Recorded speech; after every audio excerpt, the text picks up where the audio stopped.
On poursuit dans notre troisième section de la première lettre de Pierre.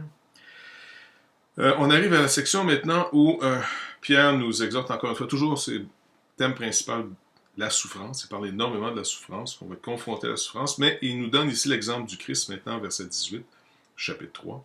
Christ a aussi souffert une fois pour les péchés, lui juste pour des injustes, afin de nous amener à Dieu, ayant été mis à mort quant à la chair, donc tout ce qui est généré en Adam, mais ayant été rendu vivant quant à l'esprit, nouvelle création, sa résurrection, dans lequel aussi il est allé prêcher aux esprits en prison.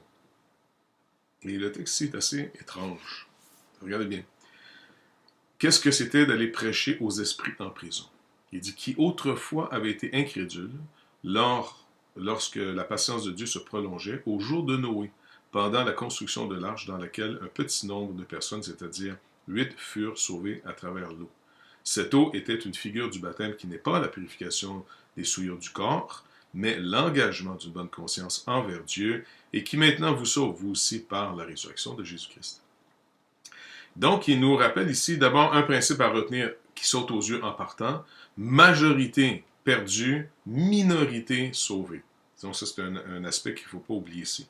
Il rassure ces gens qui sont encore minoritaires, et donc les chrétiens vont toujours rester, même si on devient nombreux, il y a quand même une certaine minorité. Est-ce que tous peuvent être perdus? Puis, moi, c'est la grande question.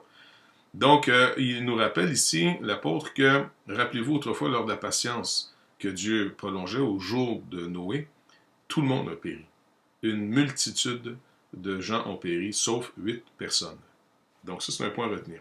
Maintenant, pour comprendre ici, quelle était cette... Est-ce que Jésus a donc été évangélisé, annoncé la bonne nouvelle à des gens qui, dans ces lieux, étaient perdus, mais ont pu être sauvés? Est-ce qu'il y a une deuxième chance, en d'autres mots, pour ceux qui, dans cette vie, ont refusé Christ, de pouvoir réentendre l'Évangile après leur mort? Pas sûr. Ici encore, Carson, après avoir donné certaines positions pour interpréter cette descente de Christ, comme il dit, il était prêché aux esprits, il dit, mais, et il finit avec un point de vue qui semble souligné, il dit, mais un autre point de vue fait aujourd'hui l'objet d'un certain consensus parmi les exégètes.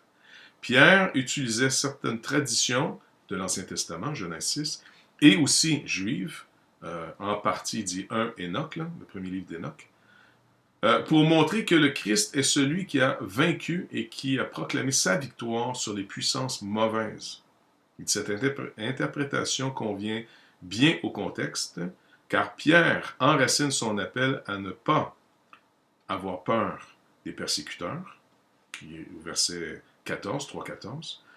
Et donc, dans ce rappel, il nous rappelle ici quelque chose d'important, dans ce rappel, même les êtres spirituels mauvais ont été vaincus par le Christ. Donc, la seconde grande section s'achève sur un dernier rappel à un mode de vie distinctif. Donc, le chapitre 4, versets 1 à 6, et par une série d'exhortations générales fondées sur la proximité de la fin, et versets 7 à 11. Donc, on voit ici dans cette dernière section, des 3 sections qu'on a vues, qui fait le corps de la lettre, de ne pas avoir peur. D'abord, il conclut en disant, ayez pas peur. Il a été proclamé sa victoire dans le Hadès, dans le séjour des morts. Il a eu victoire sur toute chose. Il a manifesté encore une fois que tous ceux qui ont cru en lui, il les a gardés, ils ont été sauvés. Tandis que tous ceux qui n'ont pas cru en lui, ils ont été perdus. Il a rendu manifeste et il a été proclamé cette victoire ici dans le séjour des morts.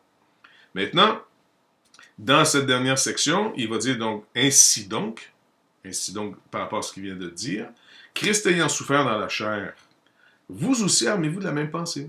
Si lui, dans cette nature adamique, a souffert, dans ce monde qui est contre lui, a souffert, vous, à plus forte raison, qui êtes entrés comme lui maintenant dans cette nouvelle sorte de vie, dans ce monde qui est encore en rébellion contre Dieu, soyez donc pas surpris de vous retrouver dans une fournaise d'épreuves. Mais par contre, dans cette fournaise, rappelant un peu la fournaise de Daniel, il est avec vous.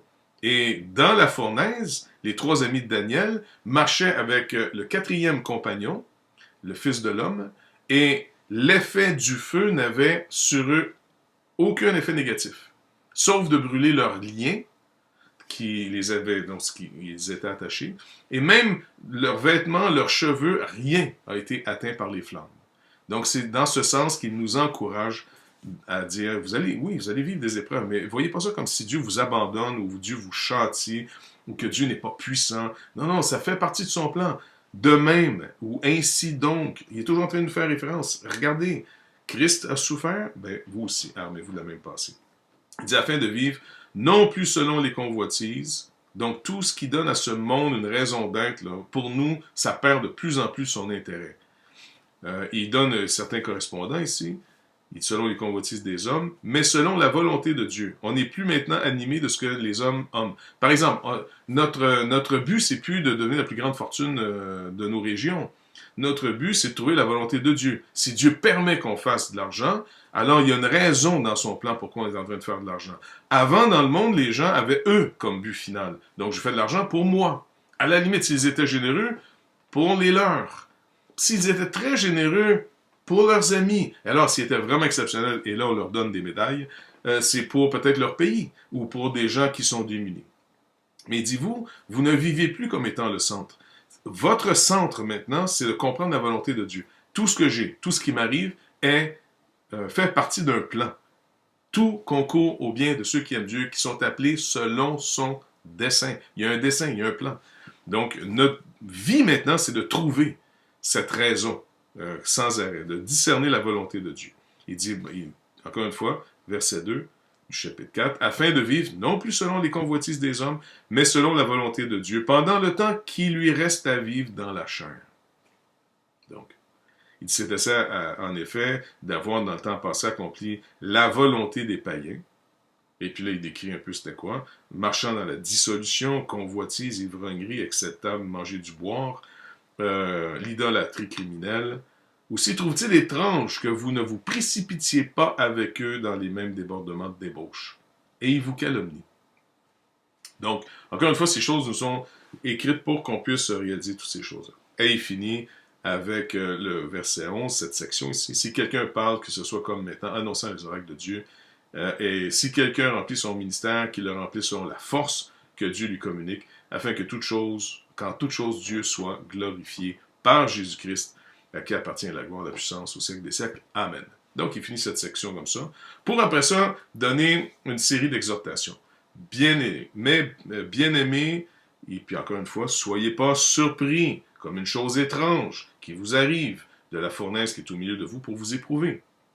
Réjouissez-vous au contraire. Et puis là, il commence encore une fois de voir un autre angle, une autre compréhension de la souffrance. Donc, c'est vraiment un livre à lire, à saisir, à comprendre, à méditer pour faire face à tout ce qui va nous arriver dans cette vie qui ne sera pas prévu. Nous, on a souvent ce concept, si Dieu est avec moi, tout va aller bien. Si le Seigneur m'a sauvé, m'a pardonné, alors je vais réussir en toutes choses. Je ne devrais pas être malade, je ne devrais pas être calomnié, je ne devrais pas être traité injustement. Et ça, il dit, non, reviens, je te dis la vérité ici. Aie une intelligence renouvelée. Tu dois entrer dans cette vie et ça ne sera pas toujours évident. Tant mieux quand le Seigneur nous donne des temps de repos, des temps bénis. Je dis, écoutez, c'est fantastique. Mais s'il y a des temps difficiles, ne perdons pas courage. Maintenant, il donne une série d'exhortations, une entre autres aux anciens.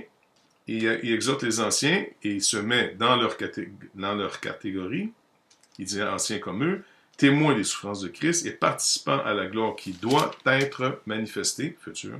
Rappelez-vous, espérance future, joie présente, témoignage du passé. Il dit, paissez le troupeau de Dieu qui est sous votre garde, non par contrainte, mais volontairement, selon Dieu, non pour un gain sordide, mais avec dévouement, non comme dominant sur eux, qui vous sont échus en partage, mais étant les modèles du troupeau. Ce qui donnait comme exhortation, Paul, entre autres, à Timothée. Pierre nous la redonne ici, en tant qu'ancien, d'avoir ce comportement.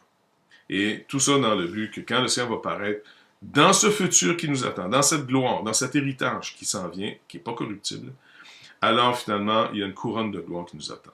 Il y a un partage. En passant, c'est pas juste une couronne qu'on se met sur la tête, là. Mais c'est vraiment comme quelque chose, une responsabilité. On est appelé à quelque chose. Si quelqu'un remplit bien son ministère aujourd'hui, vraiment, c'est correspondant à ce que le Seigneur veut nous donner plus tard. Il dit, de même, vous qui êtes jeunes, soyez soumis aux anciens. Donc, les règles de la maison. Les responsables, prenez vos responsabilités, assumez ce rôle que vous avez à jouer, il est très, très important, mais faites attention, vérifiez que vos motifs soient purs. 2, les jeunes maintenant qui ont de l'énergie et qui veulent changer le monde. Attention, calmez-vous. Soyez aussi soumis donc aux anciens ici. Il dit, en tous vos rapports mutuels, revêtez-vous d'humilité, car Dieu résiste les orgueilleux. Mais il fait grâce aux humbles. Encore une fois, le chemin royal, l'humilité. Humiliez-vous donc sous la puissante main de Dieu afin qu'il vous élève au temps convenable. Donc, en d'autres mots, ce n'est pas à moi de m'élever, c'est à moi de persévérer dans les choses que Dieu me demande, endurer les choses que Dieu permet dans ma vie, surtout les injustes.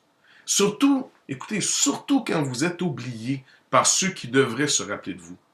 Rappelez-vous, le Seigneur voit dans le secret. Il n'oublie pas. Dieu n'est pas injuste pour oublier l'amour que vous manifestez pour son nom et pour les saints. Donc, c'est important ici. Surtout quand vous êtes oublié. Merveilleux. En temps et lieu, quand Dieu vous élève, vous êtes mis sur un rang que Dieu a appelé, que Dieu établit. Et là, ça vous donne finalement une grande assurance. Vous n'avez pas calomnié, brisé, pris la place d'un autre, détruit pour vous faire une place comme ce monde peut se faire. Non, c'est Dieu qui établit. Alors, c'est vraiment quelque chose qui est fantastique. Déchargez-vous sur lui de tous vos soucis, car lui-même prend soin de vous. Soyez sobre, veillez, votre adversaire, le diable, rôde. Il ne faut pas oublier, il est comme un lion, il cherche qui peut dévorer. Mais on doit lui résister, faire face et avoir une foi ferme, faire face à cet accusateur, celui qui veut détruire nos vies. Donc, de ne pas lui donner aucune place. Et finalement, il finit encore une fois avec un autre, à lui soit la puissance au siècle des siècles. Amen, verset 11. Et là, intéressant ici dans sa conclusion, les vœux finales, il nous rappelle que c'est par Sylvain, ou Silas, dépendant comment c'est traduit, qui est, à mes yeux, un frère fidèle, que je vous écris ce peu de mots. Donc, on voit ici qu'il fait affaire avec un secrétaire qui met finalement un scribe, qui fait en tout cas la tâche d'un scribe. Et il dit, donc c'était pour vous exhorter et pour vous attester que la grâce de Dieu à laquelle vous êtes attachés est véritable. En d'autres mots, persévérer, ça va très bien. Il dit après ça, l'Église des élus qui est à Babylone vous salue. Là, on se demande, est-ce que c'est vraiment Babylone, donc vers l'Iran, l'Irak, l'Iran, ou est-ce que c'est Rome? Les gens ne sont pas trop sûrs. Beaucoup optent pour... c'est un synonyme ou une manière de dire Rome en parlant de Babylone. Il dit ainsi que Marc, mon fils, ce fameux Marc qui a écrit l'Évangile, selon ce que nous croyons, le Jean-Marc qui est avec l'apôtre Paul et Barnabas au début, mais qui est abandonné. Donc, ce fameux Marc ici, cousin de l'apôtre Pierre. Après ça, il dit saluez-vous les uns les autres par un baiser d'affection, que la paix soit avec vous tous qui êtes en Christ. Donc voilà un peu le survol de la première lettre de Pierre.